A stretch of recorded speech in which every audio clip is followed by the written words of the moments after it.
Bismillahirrahmanirrahim. Assalamualaikum warahmatullahi wabarakatuh. Perkenalkan, saya Sumiati, CGP Angkatan 11 dari SMP 1 Cirengas, Kabupaten Sukabumi. Berikut ini adalah aksi nyata saya, Modul 14 Budaya Positif. Latar belakang. Belum menyeluruhnya rekan-rekan guru tentang penerapan konsep inti budaya positif di sekolah, seperti perubahan paradigma belajar disiplin positif, kebutuhan dasar manusia, motivasi perilaku manusia, posisi kontrol guru, keyakinan kelas, dan segitiga restitusi. Diharapkan jika seluruh konsep inti tersebut dipahami oleh seluruh warga sekolah, maka akan tercipta budaya positif di lingkungan sekolah.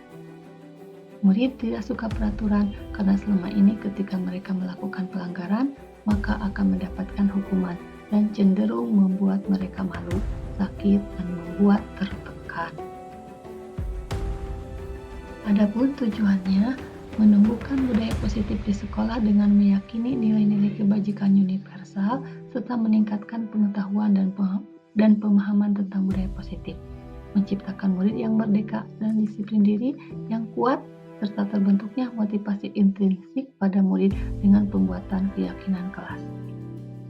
Tolak ukur, terlaksananya diseminasi konsep inti budaya positif di sekolah, terbentuknya keyakinan kelas melalui kegiatan kesepakatan kelas yang dilaksanakan bersama wali kelas dan murid mampu menerapkan dan menjalankan keyakinan kelas yang sudah dibuat dan disepakati, terlaksananya penyelesaian masalah murid menggunakan segitiga restitusi. Adapun dukungan yang dibutuhkan, kepala sekolah, rekan-rekan guru, wali kelas, murid, guru BK, sarana prasarana yang dibutuhkan membuat diseminasi penerapan budaya positif, keyakinan kelas, dan segitiga restitusi. Refleksi, pelaksanaan diseminasi atau penyebaran penerapan budaya positif kepada rekan guru saya laksanakan secara daring melalui Jimit pada Jumat malam 16 Agustus 2024. Namun ternyata hasil rekaman suara dari peserta tidak terekam. Saya mengulang kembali pada Minggu malam 18 Agustus 2024 melalui Jimit kepada rekan di MGMP. Namun ternyata suara dari audien tetap tidak rekam. Oleh karena itu, saya mohon maaf, hasil rekaman hanya suara saya saja. Pembuatan keyakinan kelas bersama murid kelas 7E pada hari Kamis, 15 Agustus 2024, mereka terlihat gembira dan antusias menyampaikan peraturan-peraturan yang kemudian menjadi keyakinan kelas. Sedangkan praktek segitiga restitusi saya laksanakan tanggal 7 Agustus 2024 sekaligus untuk tugas demonstrasi kontekstual. Perasaan saya setelah melaksanakan aksi nyata ini merasa termotivasi untuk melakukan perubahan ke arah yang lebih baik, terutama penerapan budaya positif di sekolah. Rencana perbaikan, berusaha meningkatkan koordinasi dengan semua pihak di lingkungan sekolah, terus meningkatkan pengetahuan dan pengalaman terkait budaya positif, juga meningkatkan kemampuan IT. Berupaya meminimalisir kekurangan-kekurangan yang ada, menganalisis kebermanfaatan hasil diseminasi terhadap murid dan lingkungan belajar. Berikut ini merupakan kegiatan diseminasi di sekolah mengenai pemahaman dan pengalaman penerapan budaya positif. Mohon izin untuk sedikit memberi penjelasan terkait suara audien yang tidak terdengar pada kegiatan diseminasi. Kegiatan diawali dengan pembacaan basmalah bersama dipimpin moderator, guru bahasa Inggris Pak Bakti Ibnu Hasan. Kemudian sambutan dari kepala sekolah diwakili oleh Panana, kepala TU, penyampaian diseminasi oleh saya sendiri, diawali ucapan terima kasih, ice breaking, penyampaian materi, tanya jawab, dan diskusi. Pada saat diskusi, saya mendapat pertanyaan dari audien, tepatnya Bu Herlina, tentang kesulitan mengatasi murid yang masih belum bisa baca. Penyelesaian berusaha dijawab oleh saya, juga memberi kesempatan kepada audien untuk menambahkan atau menanggapi. Kegiatan dikembalikan kepada moderator dan moderator menyimpulkan materi diseminasi, kemudian menutup dengan pembacaan hamdalah bersama. Gimit ini berlangsung lebih dari 1 jam.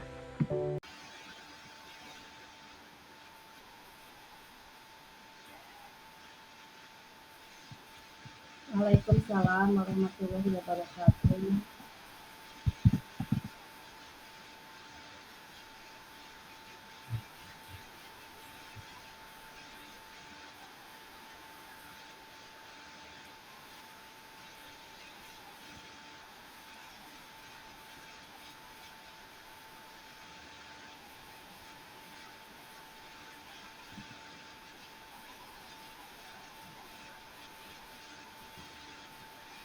Oh, iya.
Kak,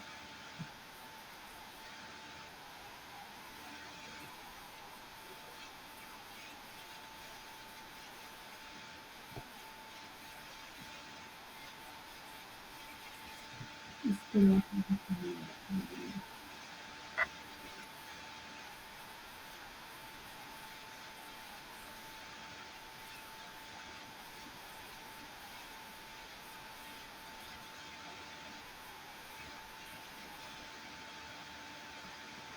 baik, terima kasih Om.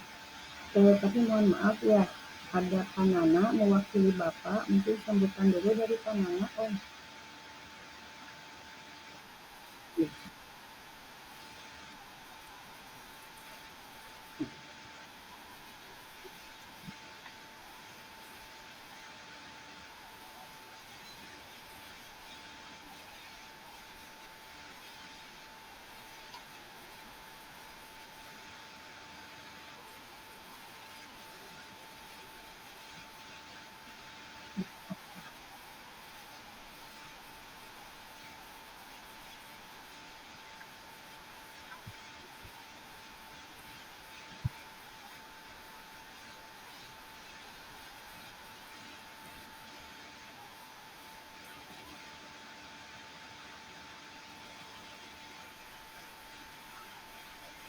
Waalaikumsalam warahmatullahi wabarakatuh.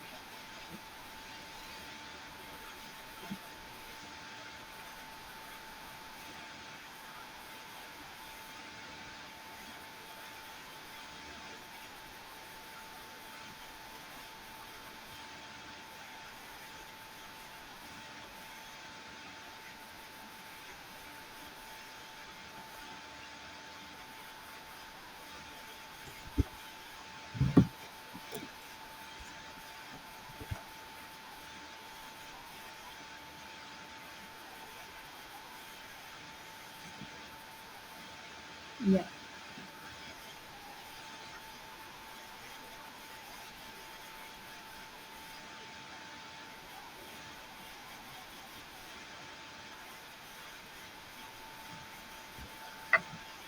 Om.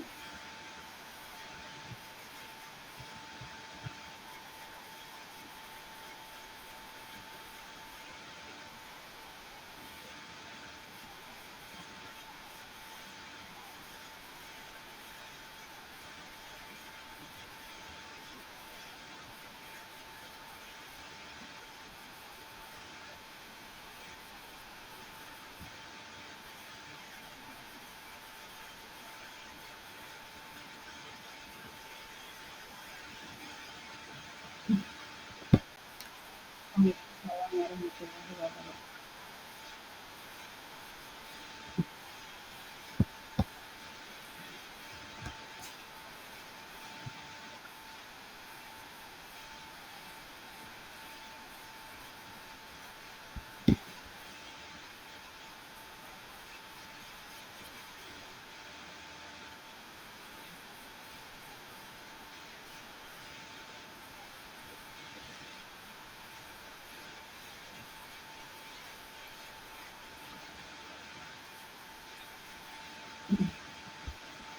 Baik, terima kasih Pak Bakti. Assalamualaikum warahmatullahi wabarakatuh. Sebelum saya menyampaikan materi, terlebih dahulu saya mengucapkan terima kasih yang sebesar-besarnya ya kepada Pak Bakti yang sudah barusan mengambil kesempatan. Juga tidak lupa kepada ibu-ibu juga bapak yang sudah menyempatkan ya untuk menghadiri kegiatan ini. Di sini saya tidak bermaksud untuk menggurui atau mengajari ya, tapi di sini saya untuk belajar ya, belajar berbagi pemahaman apa yang sudah saya peroleh dari pendidikan yang sedang saya jalani. Sebelum mulai ke materi, bisa mohon sebentar on cam, kita briefing dulu.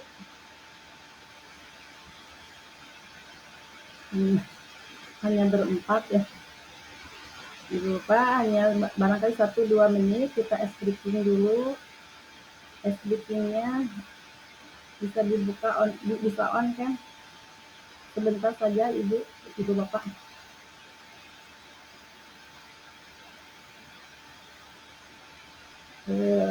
Briefingnya begini ya.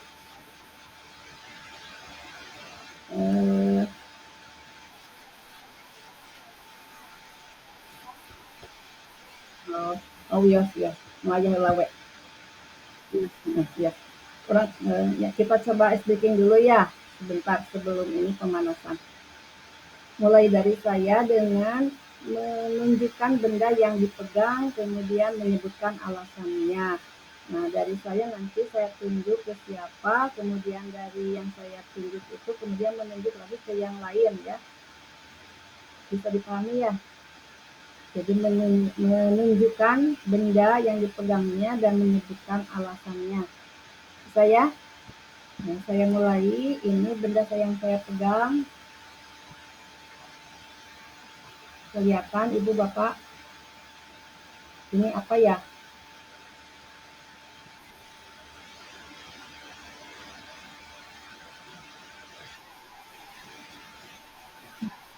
Iya, balpen Pak Bakti.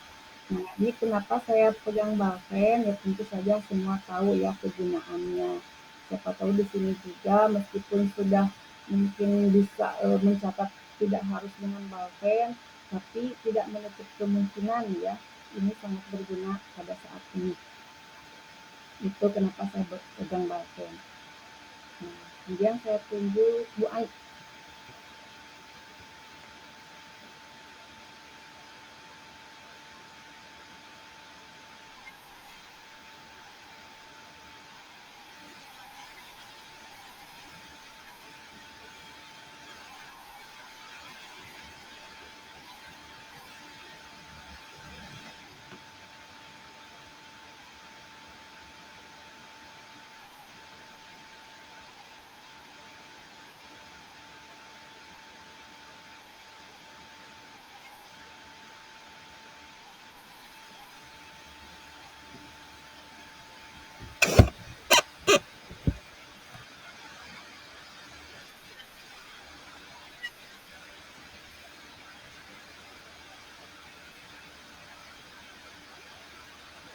Lanjut, Bu Ai menunjuk siapa?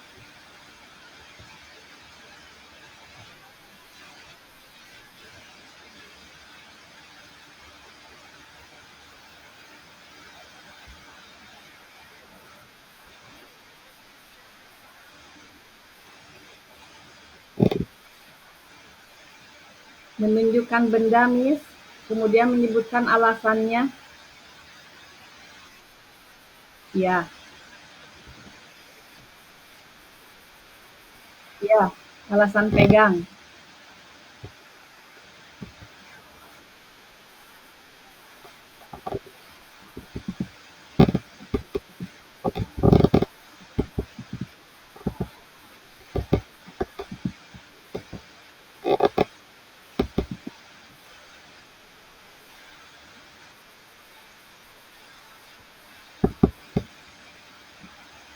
Selanjutnya, Miss Resa mau ke siapa?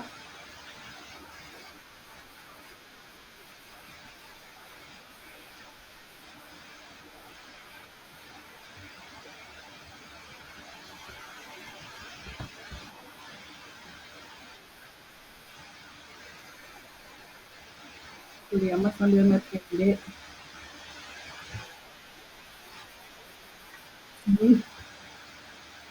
Juga hareuda.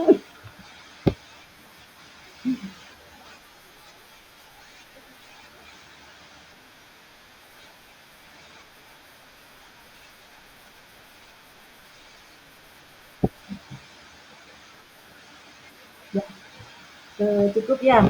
Ya, sudah ini sudah dikipas-kipas sama Bu Lia, mudah-mudahan bisa jadinya. Terima kasih ya Bu Lia, juga semuanya Bu Aini, Bu Miss Eva, Tika Panana dan Pak Bakti juga semuanya. Untuk mempersingkat waktu, saya akan mulai saja ya. Sekali lagi saya mohon maaf apabila pada saat penyampaian banyak kekeliruan atau sering beginul gitu ya. Punten gitu ya. Baik, saya akan coba share screen.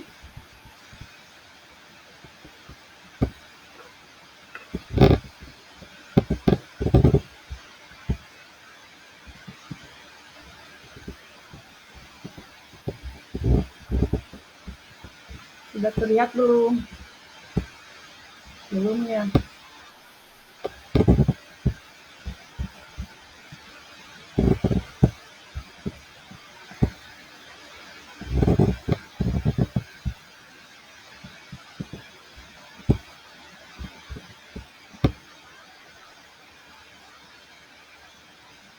Bapak Ibu sudah terlihat.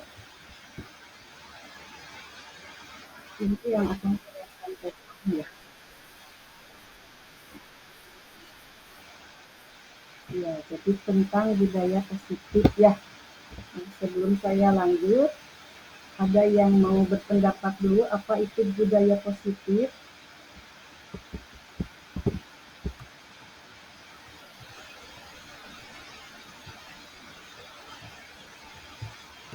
Bu Elin, terima kasih sudah hadir. Silahkan. Ya, silahkan. Apa itu budaya positif?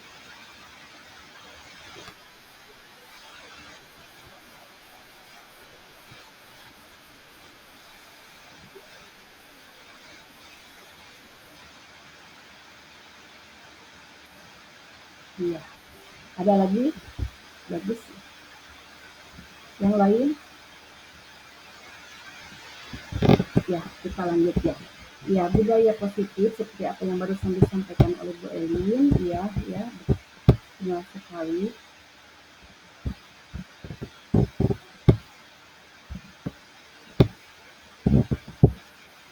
Nah, ini jadi budaya positif itu merupakan suatu kebiasaan baik ya, yang mana kebiasaan-kebiasaan tersebut berawal dari lingkungan positif.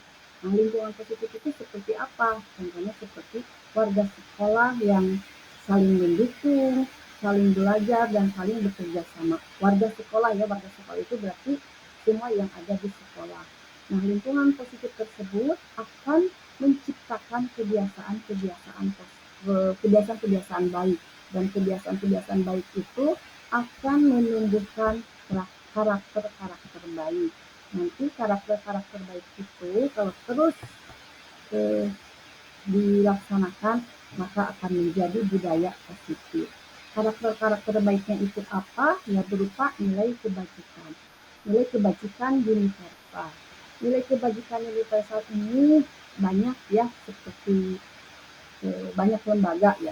Hanya untuk saat ini, untuk anak Indonesia, nilai kebajikan yang dituju adalah profil pelajar Pancasila. Nah, mengenai budaya positif, ini ruang lingkup materi budaya positif, mulai dari perubahan paradigma, kemudian perubahan paradigma belajar ya, maksudnya disiplin positif, motivasi perilaku manusia, kebutuhan dasar, positif kontrol restitusi, dan keyakinan kelas, serta segitiga konstitusi.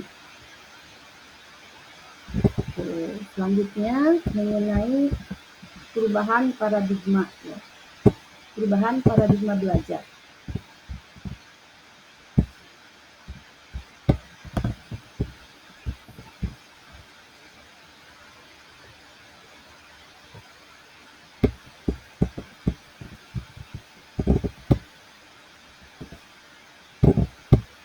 Perubahan paradigma belajar itu perubahan paradigma maksudnya begini, perubahan paradigma belajar telah mengalami evolusi signifikan seiring perkembangan teknologi dan kebutuhan zaman.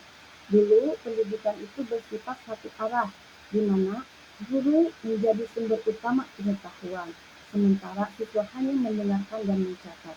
Namun kini paradigma tersebut telah bergeser menuju metode pembelajaran yang lebih interaktif dan kolaboratif. Teknologi digital seperti perangkat lunak pendidikan, platform e-learning, dan alat kolaborasi online memungkinkan siswa untuk belajar secara mandiri dan berpartisipasi aktif dalam proses pembelajaran. Selain itu, pendekatan pembelajaran berbasis proyek dan keterampilan hidup semakin ditekankan untuk mempersiapkan siswa menghadapi tantangan dunia nyata. Nah, perubahan ini bertujuan untuk menciptakan lingkungan belajar yang lebih dinamis, relevan, dan inklusif, di mana setiap individu dapat berkembang. Nah, di mana setiap individu dapat berkembang sesuai dengan potensi dan minatnya. Nah, terangkum seperti ini ya. Itu mengenai perubahan paradigma belajar. Nah, ini ada kaitannya dengan budaya positif. Berikutnya, disiplin positif.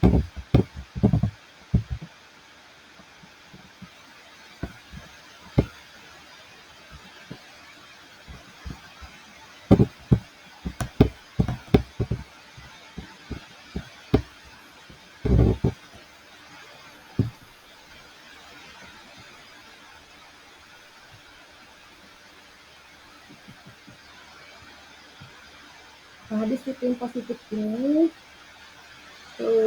biasanya yang sekarang yang ada pada umumnya gitu ya, sering dihubungkan dengan kepatuhan, sehingga seperti dikondisikan pada suatu keadaan yang tidak nyaman. Namun sebenarnya yang disebut dengan disiplin itu, disiplin sendiri itu artinya adalah belajar ya, asal katanya dari disiplina, bahasa Latin ya, itu belajar. Nah, belajar apa? Nah, sehingga saya simpulkan bahwa disiplin positif itu belajar kontrol diri,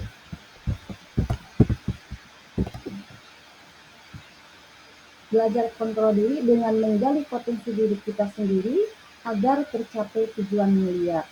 Tujuan mulia di sini maksudnya adalah mencapai nilai-nilai kebajikan. Nilai-nilai kebajikan di sini untuk tadi sudah disebut untuk anak Indonesia itu adalah profil pelajar Pancasila yang 6 dimensi itu. Itu mengenai disiplin positif. Nah, mengenai disiplin positif itu sebenarnya ini ya, dasar disiplin positif ini ada dari 4 hal. Pertama,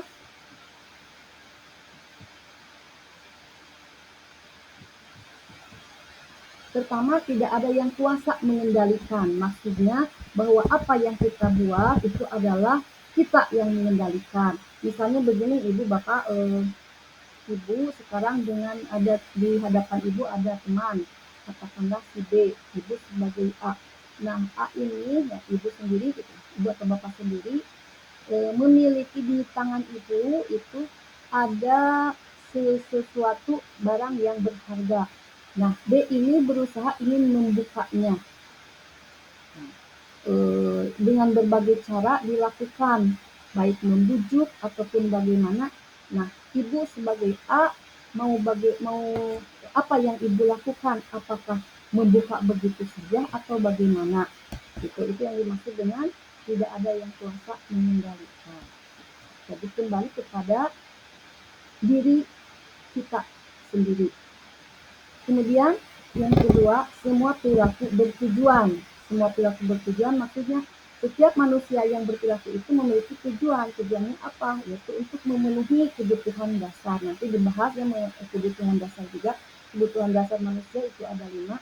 Kemudian yang ketiga adalah model berpikir menang dan menang. Artinya ketika kita menghadapi masalah siswa, tidak ada salah satu pihak yang terpojok atau disebut kalah itu ya, yang disebut kalah atau bagi, tapi menang dan menang. Siswa menjadi bisa menemukan solusi dengan senang, guru pun dengan cara yang bisa mendorong siswa menemukan sendiri, itu menang dan menang.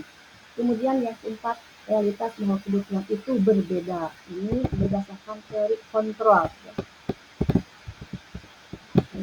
Disiplin positif sudah, kemudian berikutnya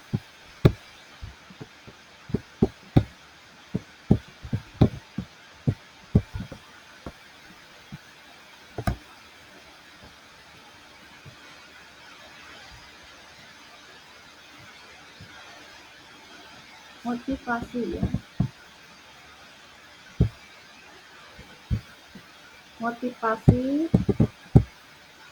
Motivasi perilaku manusia itu ada 3 ya. Pertama untuk menghindari hukuman, yang kedua untuk mendapatkan imbalan, dan yang ketiga untuk menghargai diri sendiri. Nah, untuk menghindari yang pertama untuk menghindari hukuman, ini adalah tingkat terendah dari motivasi perilaku manusia. Biasanya orang yang motivasi perilakunya untuk menghindari hukuman atau ketidaknyamanan akan bertanya apa yang akan terjadi apabila saya tidak melakukannya. Sebenarnya mereka sedang menghindari permasalahan yang mungkin muncul dan berpengaruh pada mereka secara fisik, psikologis maupun tidak terpenuhinya kebutuhan mereka bila mereka tidak melakukan tindakan tersebut. Motivasi ini bersifat eksternal. Contohnya begini, ibu bapak, misalnya kita datang ke sekolah itu pagi-pagi. Nah, datang pagi-paginya itu apakah karena takut ditegur oleh bapak kepala atau karena ingin mendapat pujian? Wah, ini guru teladan suka pagi-pagi. Atau guru dengan motivasi bahwa saya ingin menjadi meyakini apa yang saya lakukan ini adalah memang harus saya lakukan, gitu. Meyakini nilai-nilai kebajikan. Itu adalah nilai motivasi untuk menghargai diri sendiri. Atau biasanya yang nomor 3 itu tumbuh motivasi intrinsik. Selanjutnya mengenai kebutuhan dasar ya, tadi bahwa disebut dalam disiplin positif, salah satu dasarnya adalah bahwa perilaku manusia memiliki tujuan. Tujuannya yaitu untuk memenuhi kebutuhan dasar. Apa saja kebutuhan dasarnya? Kebutuhan dasar itu ada 5 ya.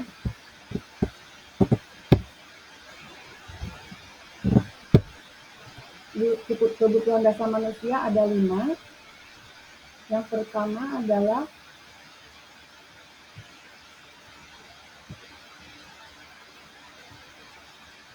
bentar ya.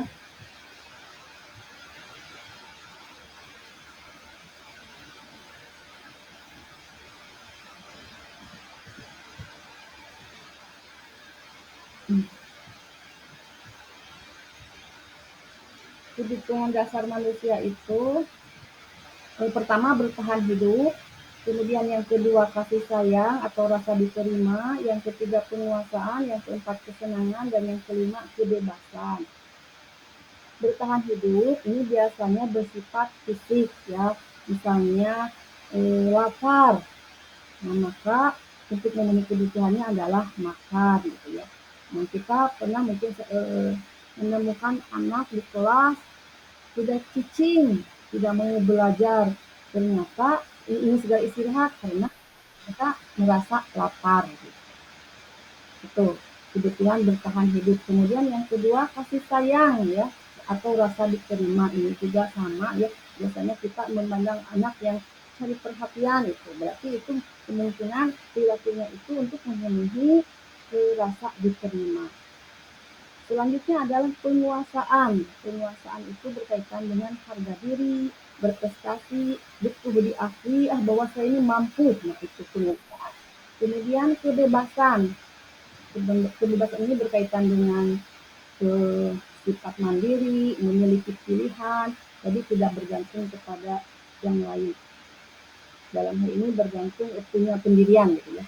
Memiliki pilihan, mampu mengendalikan arah dirinya, suka mencoba hal baru itu kebutuhan kebebasan. Kemudian yang terakhir adalah kesenangan. Kesenangan ini biasanya bermain, humor, antusias atau tertawa. Itu 5 kebutuhan dasar manusia. Dan nanti ada beberapa contoh ya. Sebelum menyebutkan contoh, kita lanjutkan dulu setelah kebutuhan dasar. Kemudian berikutnya adalah teori kontrol ya. Posisi kontrol bukan teori kontrol tapi posisi kontrol restitusi.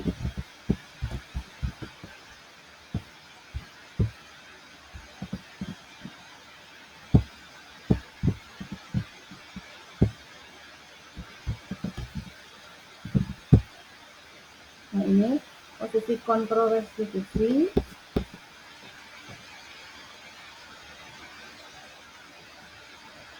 ada 5 juga ya.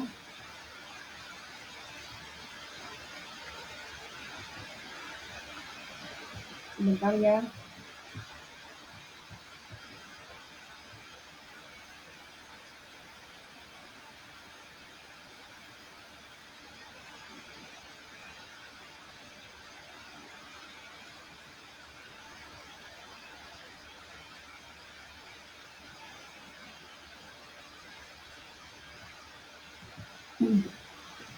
Posisi kontrol restitusi yang pertama adalah penghukum.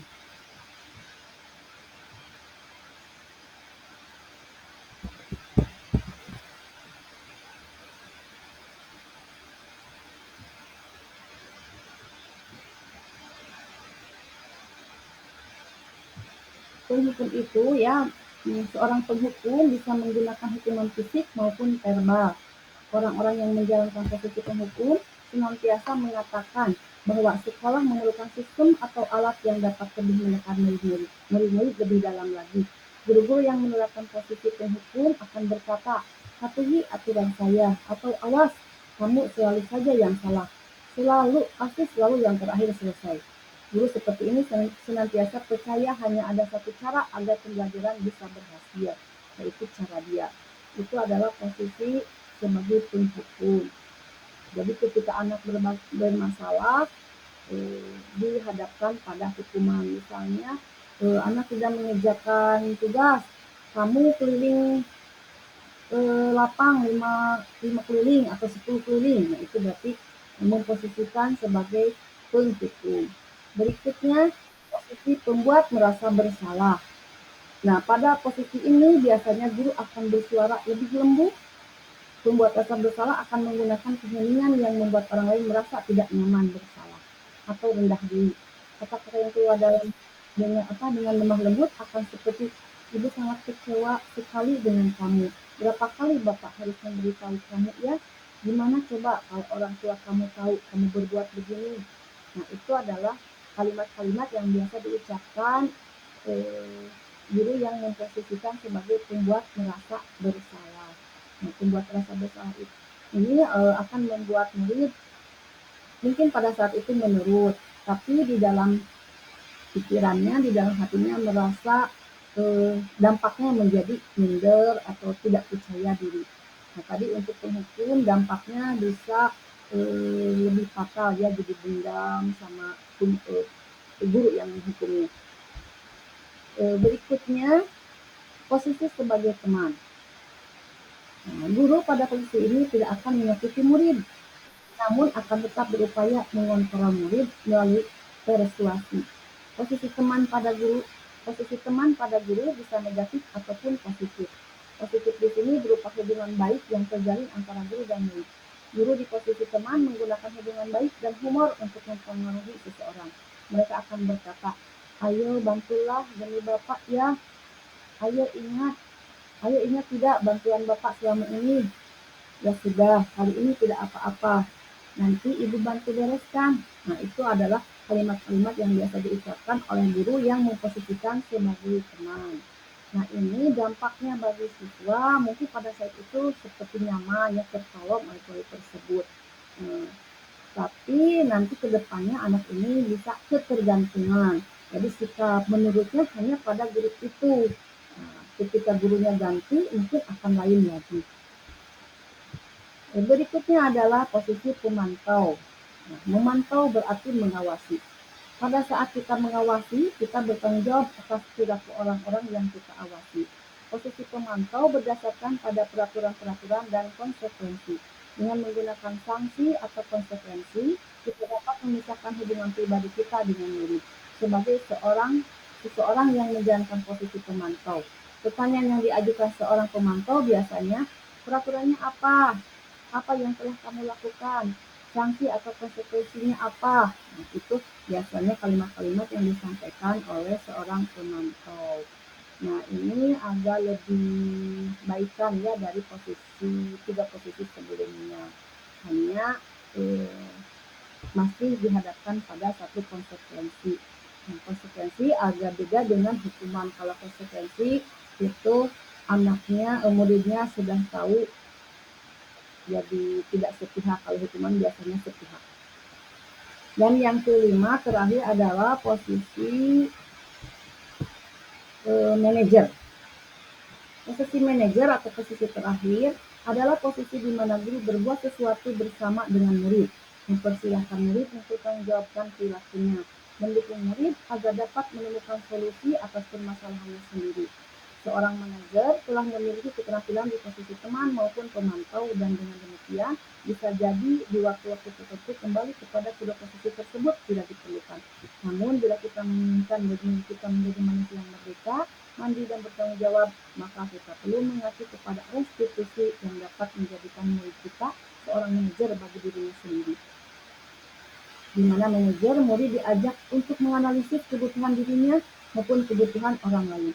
Di sini penekanan bukan pada kemampuan membuat konsekuensi, namun dapat berkolaborasi dengan murid bagaimana memperbaiki kesalahan yang ada. Seorang manajer biasanya berkata, apa yang kita yakini? Atau maksudnya kembali ke keyakinan kelas. Apakah kamu meyakininya? Jika kamu meyakininya, apakah kamu bersedia memperbaikinya? Nah, jika kamu memperbaiki ini, hal ini menunjukkan apa tentang dirimu? Apa rencana kamu untuk memperbaiki hal ini? Nah, posisi manajer ini dari 5 posisi kontrol, ya, posisi yang paling ideal dan yang diharapkan dimiliki oleh guru. Karena apa? Karena posisi manajer ini bisa menunjukkan motivasi intrinsik. Tentu saja dengan teknik-teknik segitiga restitusinya, ya. Restitusi itu suatu pendekatan suatu proses di mana mengajak murid untuk mendorong murid untuk bisa menemukan solusi dari permasalahannya. Gitu, ya, untuk posisi kontrol sudah. Kemudian berikutnya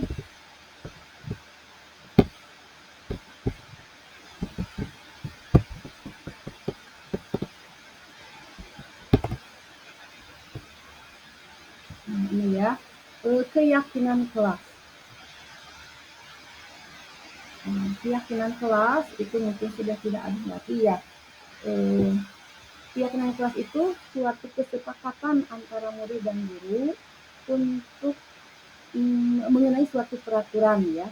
Jadi murid diajak untuk membuat suatu peraturan, kemudian peraturan tersebut disepakati. Peraturan tersebut berupa keyakinan, nilai-nilai universal itu, nilai kebajikan yang universal itu. Kemudian disepakati menjadilah keyakinan kelas. Nah, jadi mengapa tidak peraturan, mengapa harus keyakinan kelas? Ya. Ini artinya maksudnya adalah untuk mendukung motivasi intrinsik. Jadi kembali ke nilai-nilai. Kalau peraturan itu lebih kepada seperti ada ketidaknyamanan ya. Kalau keyakinan kelas, jadi mengembalikan murid kepada nilai-nilai yang diyakini. Ini ada contoh, bukan beberapa, ada contoh praktek. Nanti saya tunjukkan bagaimana praktek membuat keyakinan kelas.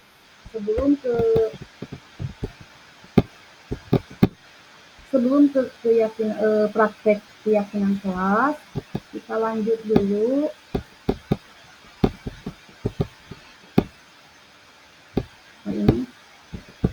Ini salah satu contoh. Ini salah satu contoh keyakinan kelas yang telah saya buat dengan anak-anak. Nanti juga ada prakteknya ya. Akan saya tunjukkan maksudnya prakteknya. Berikutnya terakhir ini ya, segitiga restitusi tadi.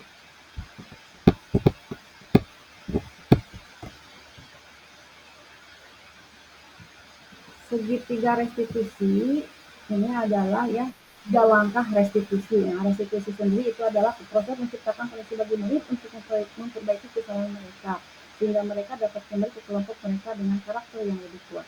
Nah, segitiga restitusi ini ada tiga, namanya juga segitiga, jadi ada tiga tahapan. Yang pertama adalah menstabilkan keadaan. Yang kedua memvalidasi tindakan, dan yang ketiga menanyakan keyakinan. Menstabilkan keadaan, misalnya sebenarnya yang melakukan perbuatan seperti kamu itu tidak hanya kamu, atau misalnya tidak ada manusia yang sempurna. Itu menstabilkan keadaan ketika anak berbuat salah. Kemudian memvalidasi tindakan, tentu saja yang kamu lakukan itu kamu punya alasan gitu. Jadi ditanyakan alasannya kenapa anak tersebut melakukan kesalahan tersebut. Kemudian setelah itu, setelah divalidasi, ditanyakan keyakinan, menanyakan keyakinan. Jadi kepada anak tersebut, setelah kamu tahu alasan kamu berbuat, apakah perbuatan tersebut sesuai dengan keyakinan kelas atau kesepakatan kelas yang sudah dibuat gitu ya. Nah, jadi di situ anak didorong untuk bisa menemukan solusi sendiri. Itu segitiga restitusi. Baik Bapak Ibu, sepertinya materi secara singkat ringkasannya sudah saya sampaikan. Saya singkat maksudnya. Ada yang ingin disampaikan sebelum saya lanjut, atau mau saya tunjukkan dulu ya, biar ini saya tunjukkan dulu salah satu contoh praktek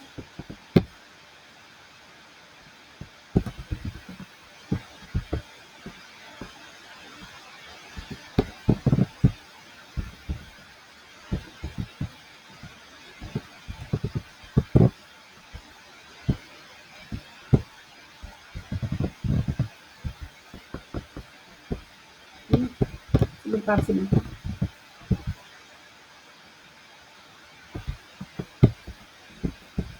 Ini ada salah satu contoh praktek.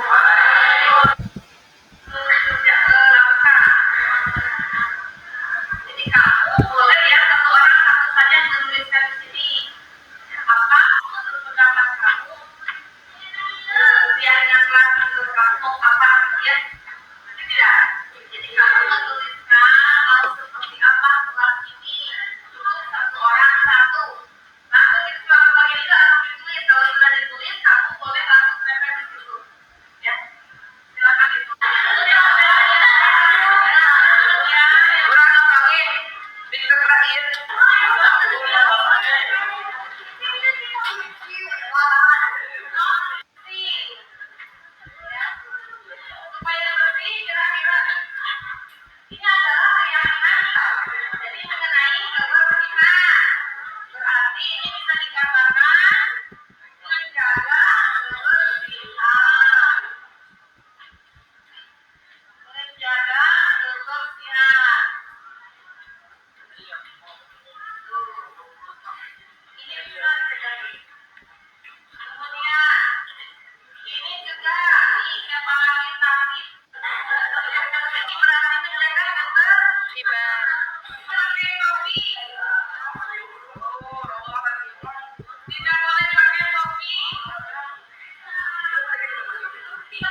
Nah, itu Bapak Ibu salah satu contoh membuat keyakinan kelas, meskipun mungkin banyak yang tahapan-tahapan yang tidak sepenuhnya dilakukan. Jadi membuat keyakinan kelas itu sebenarnya diminta anak masukan-masukan dari anak yang mengenai peraturan. Kemudian setelah peraturan terkumpul, di ini peraturan yang muncul dari anak biasanya ada kalimat-kalimat negatif, kalimat-kalimat tanya, kalimat-kalimat tanya, nah diubah menjadi positif dan dijadikan satu nilai keyakinan. Biasanya nilai keyakinannya mengacu kepada profil pelajar Pancasila, tapi tidak apa-apa ya. Karena nilai kebajikan itu banyak ya. Hanya untuk anak Indonesia itu ada profil pelajar Pancasila. Tidak mengacu secara spesifik maksudnya. Tidak tersurat maksudnya ya. Kemudian itu salah satu praktek budaya positif maksudnya. Kemudian berikutnya contoh budaya positif lainnya yaitu penerapan praktek segitiga restitusi.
Nah, itu Bapak ya, contoh praktek prostitusi sebagai bagian dari budaya positif. Saya rasa sudah selesai, demikian yang saya sampaikan. Barangkali ada yang ingin menambahkan atau menanggapi atau bagaimana, silahkan.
Ya,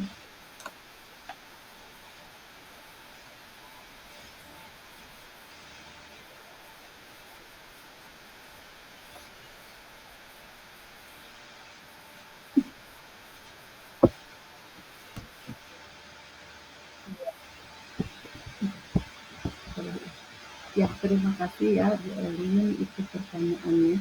Sebenarnya di saya juga ada ya seperti itu. Saya juga sebenarnya merasa sama-sama merasa kesulitan ya menangani anak yang belum bisa baca. Tiap tahun ada saja ya untuk kelas 7. Kebetulan saya kan kelas 7 ya, kemarin kelas 7, sekarang kelas 7 juga. Kelas 7 kemarin juga ada, kelas sekarang juga ada gitu ya, seperti itu. Nah, kalau ini ya, kalau berkaitan dengan menangani permasalahan, ya kita harus memposisikan tadi idealnya adalah sebagai manajer.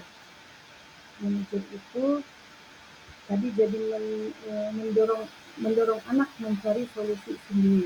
Jadi kita berarti harus mengetahui dulu eh, kenapa anak, latar belakang anak tidak bisa baca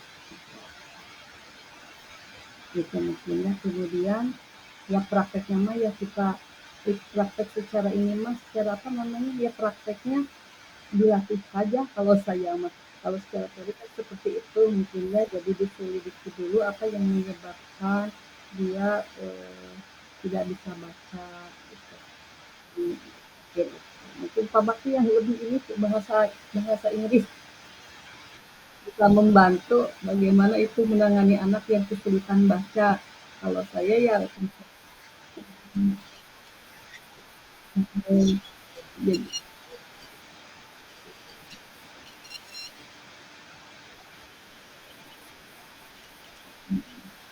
jadi, jadi ya betul betul kesabaran saja butuh kesabaran saja mungkin ya gitu. Memang kan menurut filosofi THD pendidikan itu adalah menuntun kodrat anak baik alam maupun zaman ya. Eh, kalau apa kan menuntun itu berarti kalau anak sudah tidak bisa kita sudah berusaha ya mau gimana lagi gitu ya kembali ke kesabaran kita gitu terus saya mengulang begitu terus cari barangkali Pak Bakti mau menambahkan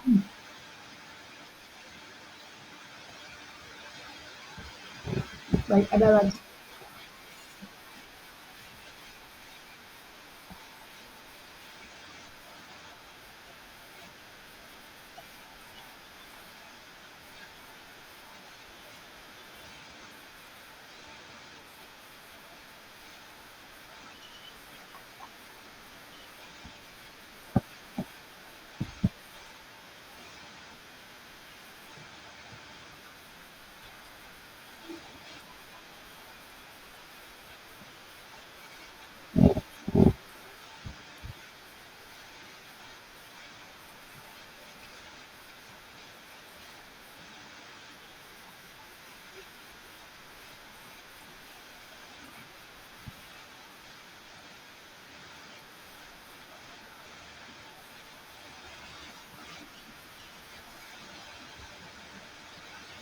mungkin ada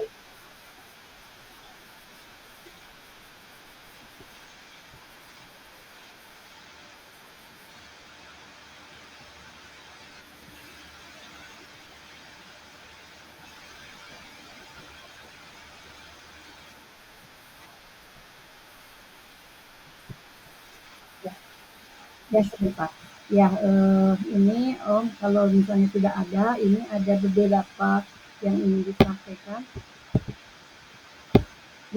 terkait dengan materi tadi yang sudah saya sampaikan. Ini ada pesannya seperti ini mengenai posisi kontrol ya. Saya ingatkan posisi kontrol itu ada 5 ya sebagai penghukum, pembuat rasa bersalah, sebagai teman, pemantau dan manajer.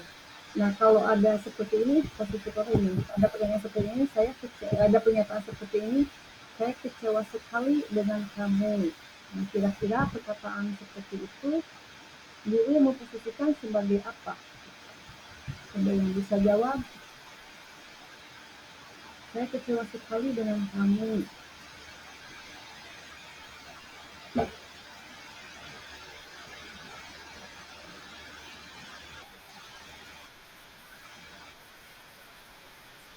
Ya boleh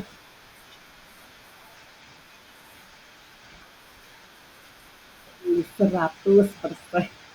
Sependapat pasti ya. 100. Kemudian masih ada lagi ya. Iya,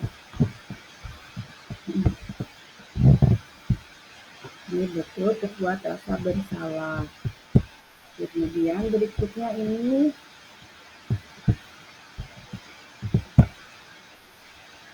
kalau ada pernyataan seperti itu, ingat bukan apa yang telah saya lakukan untuk kamu? Posisi kontrol apakah itu?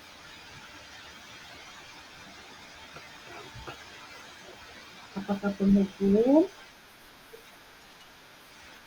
Ya, apa kata teman? Iya, 100.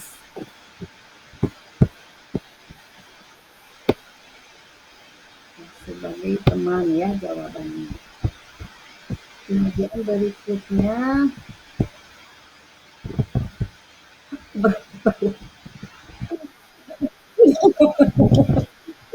yang ini, yang ini jawaban. Oh, no. Yang ini jawaban, yang ini pertanyaan yang ini tidak jadi yang itu. Kalau seperti ini, kira-kira bagaimana kamu akan memperbaiki masalah ini? Eh, kan, ini kamu tidak pernah benar melakukannya. Sekarang keliling lapang 3 kali. Itu posisi apa? Pinter main 100%. Iya, berarti aku tuh masih ada yang dengar ya. Iya, itu kemudian kemudian ini kita lagi ya. Ini nih, kelihatan tidak?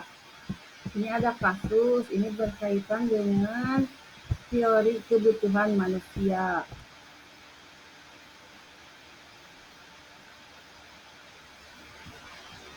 Kasusnya seperti itu terbaca tidak?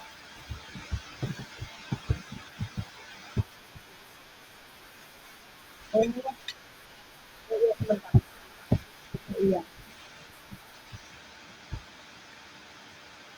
sebentar ya.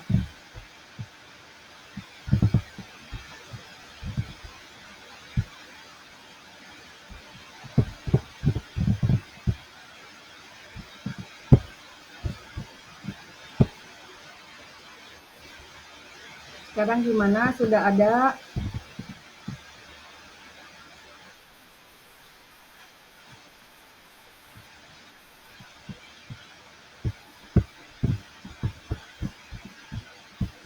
Ini aja.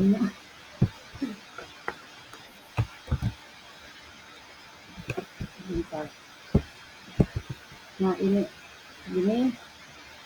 ini kasih satu, terbaca tidak?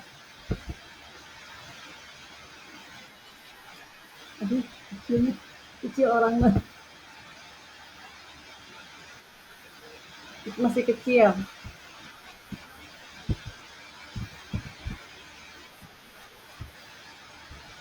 Kasusnya,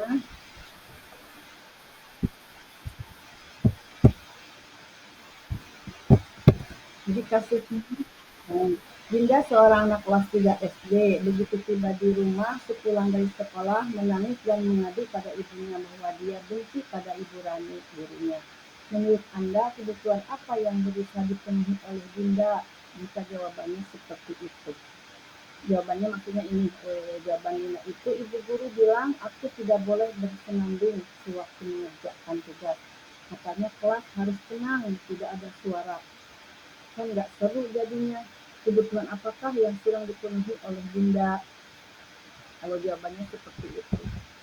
Jadi maksudnya perilaku anak itu untuk memenuhi kebutuhan. Kebutuhan apakah yang sedang dipenuhi oleh Bunda? Kalau jawabannya seperti itu. Satu perilaku bisa macam-macam kebutuhan tergantung jawabannya.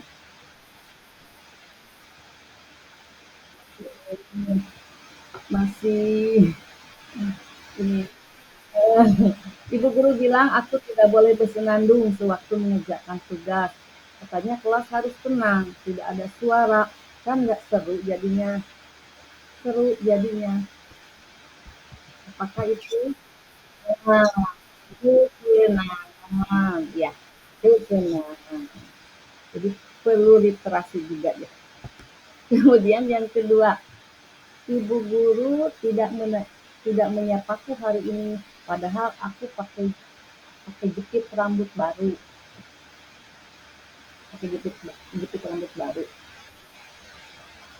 Jawaban Dinda seperti itu.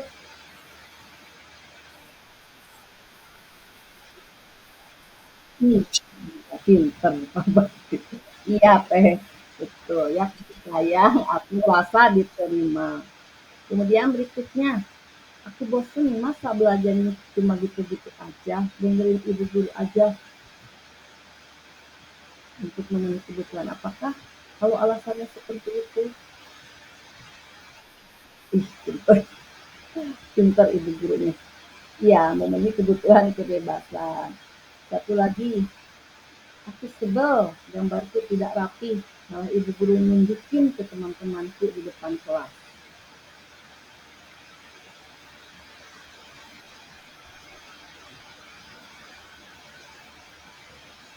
Kebutuhan apakah itu?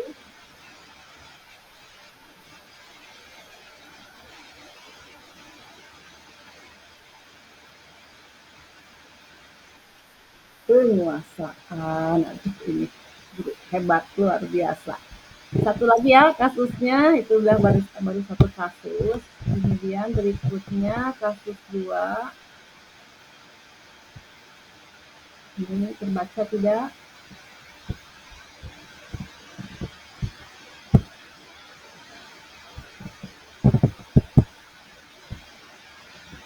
Kasusnya seperti ini. Dimas ya, saya bacakan kalau tapi tidak terbaca. Tahun ini Dimas genap berusia 17 tahun. Ia senang sekali ketika ayahnya mulai mengajarkan cara menyetir mobil. Setiap akhir pekan ia berlatih menyetir. Ia terlihat senang sekali berlatih sampai akhirnya ia bisa menyetir mobil dengan baik dan lancar. Ketika ibunya bertanya pada Dimas, apa yang membuat dia ingin bisa menyetir mobil? Ketika jawaban Dimas adalah seperti ini, kebutuhan apa yang ingin dia penuhi? Nah, jawabannya seperti ini. Aku merasa bangga dan keren. Kebutuhan apakah? Jadi Dimas berlatihnya itu karena aku merasa bangga.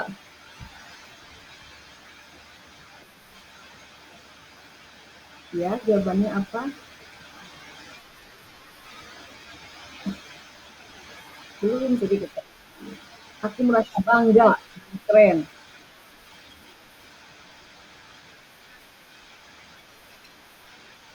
Penguasaan ya. Bukan. Penguasaan, kekuasaan, kekuasaan. Jadi diterima apa? Diakui, diakui keberadaannya. Eh, penguasaan. Penguasaan itu banyak kekuasaan, kekuasaan ya. Aku merasa bangga dan keren. Kemudian berikutnya, biar bisa jalan-jalan naik mobil sama teman-temanku. Jadi nyetir mobil apa? Karena itu alasannya belajar belajar mobil biar bisa jalan-jalan naik mobil sama teman-temanku. Kebetulan apakah?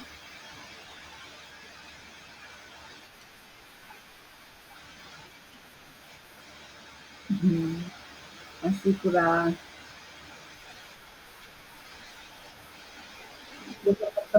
Bersama teman-temanku ingin diterima kasih sayang. Berikutnya, kasih sayang tadi biasa diterima. Berikutnya, aku senang bisa pergi ke tempat-tempat yang aku suka. Sedikit lagi, aku senang bisa pergi ke Denpasar. Nah, baru kalau ini menyetir mobil itu seru. Nah, baru itu senang. Itu mungkin ibu-ibu, bapak, ada lagi tidak ya yang ingin disampaikan sama yang lain dari saya, mungkin itu sudah cukup.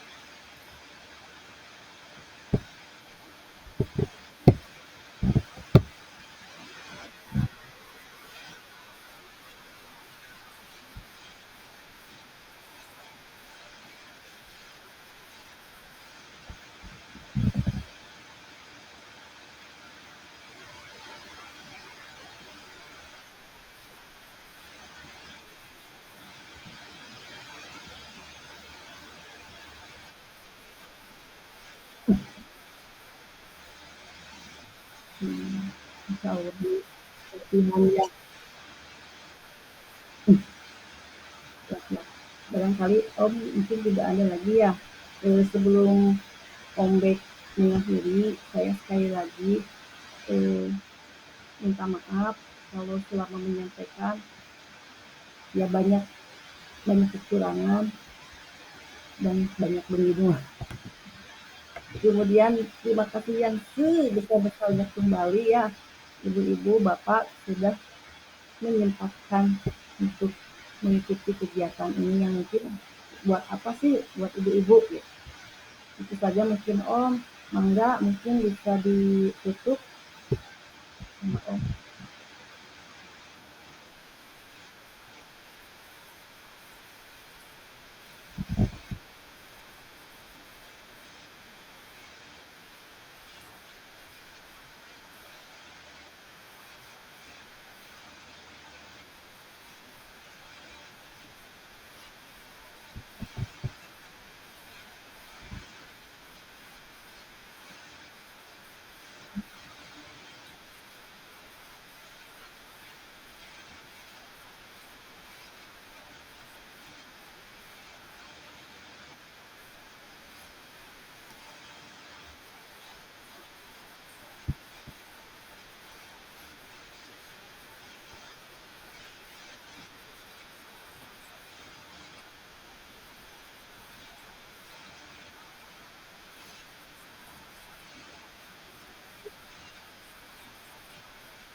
Hmm.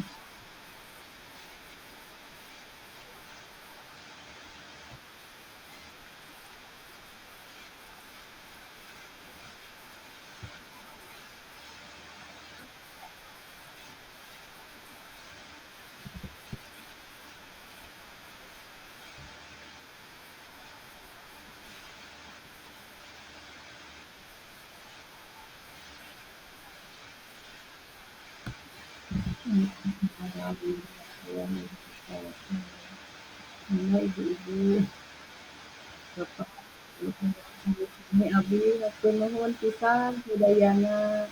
Terima kasih mangga badewe. Ibu upacara, bikin upacara. Oh iya, sip Bulia. Ya, Mbak Bulia tuh jadi badi tos eta tos ngantuk. Bulia sok atuh. Oh iya. Oh Yogi. Sios, sios da aya gambarna. Udah. Nah jadi rumus bisa kedap.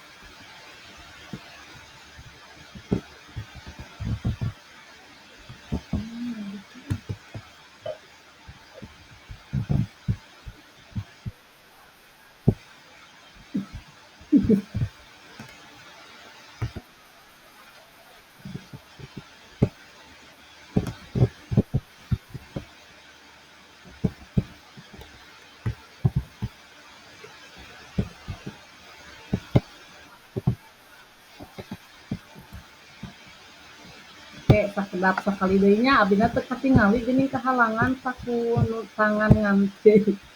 Sok atuh siap atuh. Nu yang tiasa buka kamera buka, mangga pamili mah wios dibuka wios. Ya, siapnya. Ya, bikin di mananya di uploadnya. Bismillahirrahmanirrahim. Satu, dua, tiga.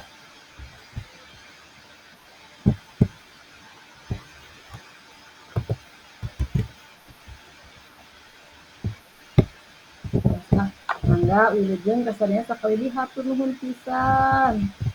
Mudah-mudahan Allah ngabales